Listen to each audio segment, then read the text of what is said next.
በትላንትናው ዕለት በአማራ ክልል በጎርጎራ ባለስልጣናትን የያዘች ሄሊኮፕተር ተከሰከሰች፣ ጉዳት ደረሰባት፣ እንደዚሁም በፋኖ ኃይሎች ተመታች የሚሉ መረጃዎች በስፋት ሲወጡ አምሽተዋል።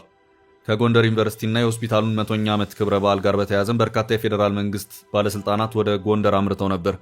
የፌዴሬሽን ምክር ቤት አፈ ጉባኤ አገኘሁ ተሻገር፣ ምክትል ጠቅላይ ሚኒስትር ተመስገን ጥሩነህ፣ የአማራ ክልል ርዕሰ መስተዳደር አረጋ ከበደን ጨምሮ ሚኒስትሮችና ሌሎች ከፍተኛ የመንግስት የሥራ ኃላፊዎች በቦታው የተገኙ መሆኑን መረጃዎች ያመለክታሉ። ምሽቱን ተከታትለው ሲወጡ የነበሩት መረጃዎች ይህች ሄሊኮፕተር የፌዴራል ባለስልጣናቱን ከጎንደር ወደ ጎርጎራ ጭና በጉዞ ላይ እንዳለች ጉዳት አጋጠማት የሚሉ ነበሩ። ሆኖም መረጃዎቹ በአስተማማኝ ምንጭ የተረጋገጡ ሳይሆን በስፋት በማህበራዊ ሚዲያዎች ቅብብሎች ሲሰራጩ የነበሩም ናቸው። በዚህም በአማራ ክልል ጎንደር የተከሰተው የሄሊኮፕተሩ አነጋጋሪ ጉዳይ በሁለት ማዕዘን የተለያዩ መረጃዎች ተሰጥተውበታል።